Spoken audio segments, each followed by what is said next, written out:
Hey y'all, Tom, ND3N here, just like it says on the hats, and thanks for dropping by my little shack in the corner for a ham shack chat. Now this time we're going to be chatting about an interesting contest. Well, to call it interesting is kind of a downplay. This is the most unusual contest I've ever seen. I'm used to looking at a list of rules that look like they were written up by lawyers. This was written up over a dining room table, but it meets all the categories of contest. It's just done in a fun way. So before we get into the contest particulars, take a moment to give me a like by popping that thumbs up button. Now, normally I would put any comments and summaries at the end of the video, but on their website, and I encourage you to go look at it. It is hilarious. But on their website, they have their zombie event philosophy. So it's an event, not a contest, right? Okay. It is so well written and gets the point across in such an excellent way that I'm going to just quote it here word for word. I have made a few minor little changes, but they don't affect the overall effect of what is being said.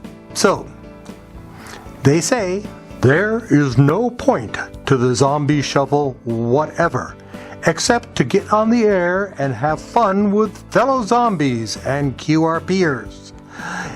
Even with only 2 or 3 QSOs, you can earn a fairly large score to brag to your coworkers and QRO buddies. QRO is high power. If you haven't been on the air for a while, or you are a new CW ham, your fist is rusty, or your code speed is slow, that's me. This is the contest to put a few contacts in your log. Note that the scoring is based largely on serendipity rather than operating skill. Oh, I can dig that. Band conditions and propagations are not the best at night, so most operators are not cracking out 35 words per minute. Around 13 to 18 words is typical. Don't be afraid to ask a station to QRS or slow down, or to repeat their exchange if you missed it. They want to work you as much as you want to work them. And remember, they are zombies too. We want you to stay on the air and have fun in spite of the crummy bands, so you can work the same station on a band after a 2-hour wait. You can do it every 2 hours if you wish. So get out your straight key, keyer, bug, or spark gap and do your CW thing. And now back to my ramblings. As always, links are provided in the video descriptions for everything I'm going to be discussing here. One caveat, the contest announcement page with the rules is a year out of date. It has the wrong date on it. I've confirmed the correct date through several sources, so the dates I give on this video are correct. I've also emailed the contest organizers to let them know that the site needs an update. So hopefully by the time you watch this and go to the site, they've updated it. If it says 2020 up on top, they haven't done it yet.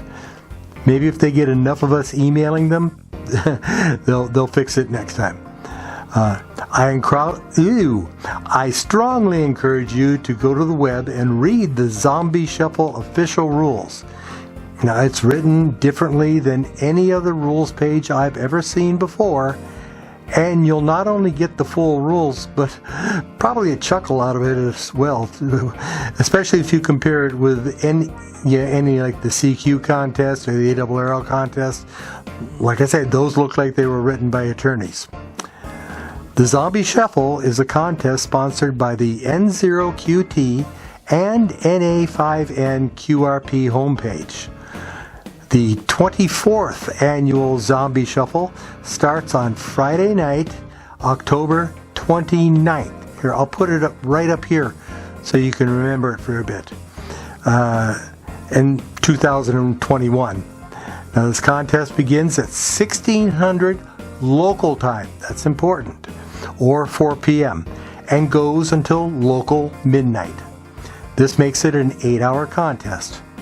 Now because they are using local time with a 4 p.m. start, that means in the United States we're going to see a rolling start across the board. The Eastern time zone will begin before any of the others. An hour later, the Central time zone joins in, then the Mountain time zone, and finally the Pacific time zone. I'm not sure what we're going to do with Arizona because I'm not sure which one they're following yet, but you guys know, right? If you're in Arizona, you know what you're on. On the flip side, at the end of the contest, the Eastern time zone ends an hour before the Central time zone, and so on and so on, until everybody in the U.S. gets 8 hours. Just not at the same time. There might be some strategy in figuring out when you want to get on the air. Do you want to get an early start and get out before, or do you want to wait till there are more stations? Complete strategy, tactical advantage to whoever figures out the right strategy. This contest uses the 20, 40, and 80 meter bands and suggests that folks hang out around the QRP watering holes, their words, not mine, of 14.060, 7.030, 7.040, 7.106, and 3.560 megahertz. Now, the caveat is use anything that works. Spotting assistance of any kind can be used and seems to be rather encouraged. If you haven't figured it out yet, this is a QRP contest which is designed as 5 watts or less. The mode is CW only. It is suggested that if you are going to run a frequency, you're calling on a specific frequency and hoping people come back to you, that you use CQ BOO. And there it is again. The exchange is a signal report. 599 is okay, although they mention that honest reports are appreciated. So, if the guy is a 569, give him a 569. All right? But if you decide, like you want to build those macros that I talked about, or it's up here. I think it's up here. But if you decide to use those macros that I recently put a video out on, and you don't want to have to change your thing, 599 is okay. But they prefer honest reports. The next thing up is your state, province, or country. By the way, this is abbreviated SPC in most contests. Followed by your zombie number and your name. And they specifically say they want the name on your birth certificate or your death certificate. It doesn't matter to them because, hey, they're zombies. If you do not have a zombie number, you can request one by emailing the Grand Witches Jan N0QT at the email link provided in the video description. If you would still like to do the zombie contest but don't want to get a zombie number, you can use your telephone's 3-digit area code. Now, there aren't a lot of difficult rules to follow, but one that you might want to take note of is the rebirth rule. With this rule, you may work the same station on one band every 2 hours. So that way you don't get too bored looking for a contact. Yeah, you know you worked him before, you could probably work him again, but gee, he's going to be a dupe. You know what? Work him. Stick it in your log. If your log gives you a little red pop-up or something like that, move on. It'll mark it as a dupe, but it'll still be in your log. There will be several selected stations that will be bonus stations, and they'll be sending 2020 for their zombie number. As such, they'll be worth 2,020 points and a multiplier for their contact. If you like big scores, this contest might be just up your alley. Scoring is done by summing up the zombie numbers and area codes. You actually add everybody's number and their, if they're using an area code, add that in there per band, and you can do it per band. And remember the rebirth rule. it's all good, but you take it all the numbers worked per band plus the number of bonus stations you worked, sending 2020 per band. Multiply all of that by the number of QSO bonus stations worked, add up the bands, and that's your score. It sounds a little confusing, but you can tell even just a few contacts can give you a huge score. Now, don't worry about having to do the math, as they will provide a summary sheet that you'll complete at the end of the contest, which is based on an Excel spreadsheet that will do most of the math for you. They have it in the Excel format and also I think it's called the OOD formats, open office document. So it doesn't matter, if you're using an Apple computer or a PC computer, it doesn't matter. Now, job's not over till the paperwork's done.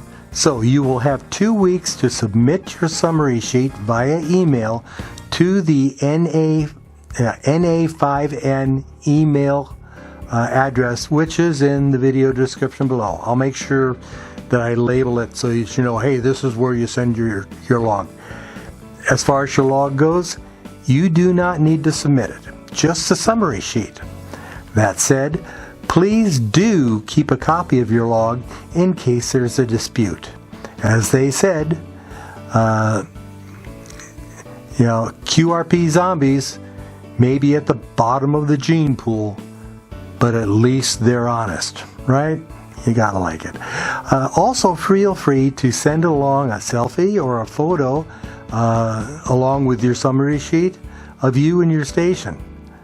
And there's also space in the summary sheet for you to leave a comment back to the contest organizers. Please, you know me and comments. I love comments. And I'm getting more of them lately, and I've been very responsive. But send a comment on your summary sheet back to the contest organizers, and they like hearing stuff. This is their bread and butter. This is a labor of love, not a labor of an organization. All right. Speaking of comments, please leave a comment down below with any questions, reminders, or just to say hi. While you're at it, please take a moment to give me a like by popping that thumbs up icon, and please, please, please share this content with your friends who may appreciate it. For more contesting information, take a look at this video. The next contest overview will be for the ARRL November sweepstakes. I'll be releasing that in a couple of weeks. That video will include both the CW and SSB flavors, so be on the lookout for it. Now, I wonder why I don't have a RIDI flavor. Maybe if we all got together and sent the ARRL contest branch an email, hint, hint, saying, give us RIDI, we want RIDI, or include FT8 in there as well. In any case, thanks for dropping by my little shack in the corner for a Ham Shack chat. I hope you enjoyed watching it as much as I enjoyed putting it together for you. 7-3 for now. I'm Tom, ND3N, and I'm out.